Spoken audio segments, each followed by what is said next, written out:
2024 సార్వత్రిక ఎన్నికల్లో ఓడిపోయిన వైసీపీకి ఆ పార్టీ నేతలు వరుస షాకులు ఇస్తున్నారు.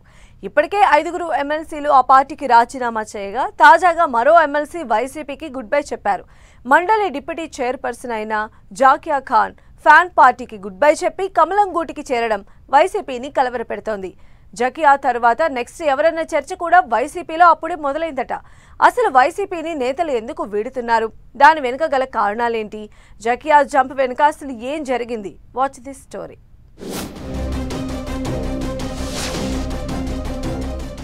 వైసీపీని వీడిన మరో ఎమ్మెల్సీ ఫ్యాన్ పార్టీకి గుడ్ బై చెప్పి బీజేపీలో చేరిన జకియా ఖానం. జకియా తర్వాత నెక్స్ట్ ఎవరు? ఏపీలో అధికారం కోల్పోయిన వైసీపీకి రోజు రోజుకు గడ్డు పరిస్థితులే ఎదురవుతున్నాయి. ఫ్యాన్ పార్టీ నుంచి వెళ్లిపోయేందుకు నేతలు క్యూ కడుతున్నారు. ఇలా నేతల వరుస రాజీనామాలతో ఫ్యాన్ పార్టీ తలకిందులవుతోంది.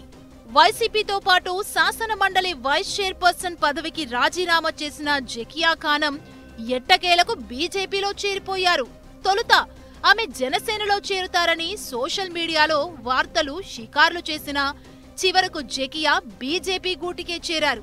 విజయవాడలోని బీజేపీ కార్యాలయంలో పార్టీ రాష్ట్ర అధ్యక్షురాలు పురంధేశ్వరి ఆధ్వర్యంలో ఆమె కాషాయ కండువా కప్పుకున్నారు. దీంతో వైసీపీలో ఇప్పటి వరకు 5 ఎమ్మెల్సీలు ఆ పార్టీకి గుడ్ బై చెప్పినట్లయింది.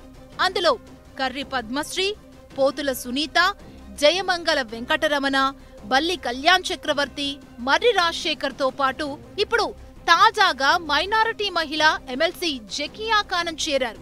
మొత్తం 6 ఎమ్మెల్సీలు వైసీపీకి దూరమయ్యారు.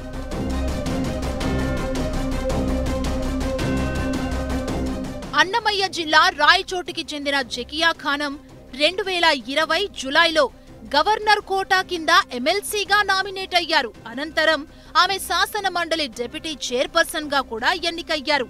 అప్పట్నుంచి ఆమె పార్టీలో కీలక పాత్ర పోషిస్తూ వచ్చారు. అయితే కొంతకాలంగా వైసీపీ అధిష్టానం పట్ల అసంతృప్తితో ఉన్న జకియా ఖానం తాజాగా తన పదవికి, పార్టీ సభ్యత్వానికి రాజీనామా చేసి బీజేపీలో చేరిపోయారు. ఆమె రాజీనామాతో వైసీపీని వీడిన ఎమ్మెల్సీల సంఖ్య మొత్తం 6కు చేరింది. అయితే ఈ రాజీనామాలను శాసన మండలి చైర్మన్ ఇంతవరకు ఆమోదించలేదు. దీంతో ఈ రాజీనామాల చట్టబద్ధతపై సందిగ్ధత నెలకొంది. శాసన మండలిలో వైసీపీకి మొత్తం 32 మంది సభ్యులున్నారు. అయితే వరుస రాజీనామాలతో ఈ సంఖ్య రోజు రోజుకి తగ్గిపోతోంది. జకియా ఖానం రాజీనామా వెనుక రాజకీయ ఒత్తిళ్లు, పార్టీలో అంతర్గత సమస్యలే ప్రధాన కారణాలన్న టాక్ వినిపిస్తోంది.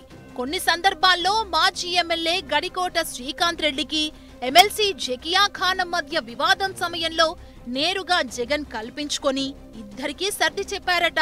ఇలా పార్టీలో కొంతమందితో విభేదాలు నెలకొన్న నేపథ్యంలో ఆమె కొంతకాలంగా పార్టీ కార్యక్రమాలకు దూరంగా ఉంటున్నారట. అయితే జకియా రాజీనామాతో మండలిలో వైసీపీ బలం మరింత బలహీనపడే అవకాశం ఉంది.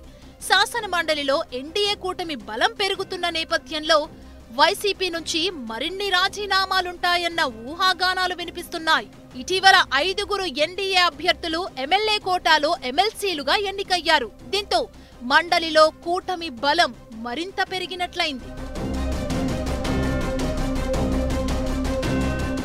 ఏపీలో బీజేపీ తన బలాన్ని పెంచుకునేందుకు రాజకీయ వ్యూహాలకు పదును పెడుతోంది. అందులో భాగంగానే జకియాను కమలం పార్టీలో చేర్చుకున్నట్లు రాజకీయ వర్గాల్లో టాక్ వినిపిస్తోంది.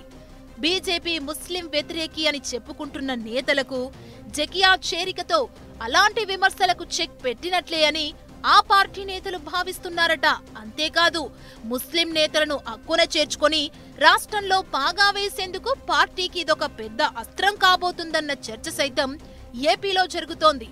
రాబోయే కాలంలో మరింత మంది నేతలు వైసీపీని వీడే అవకాశం ఉన్నట్లు వార్తలు వినిపిస్తున్నాయి.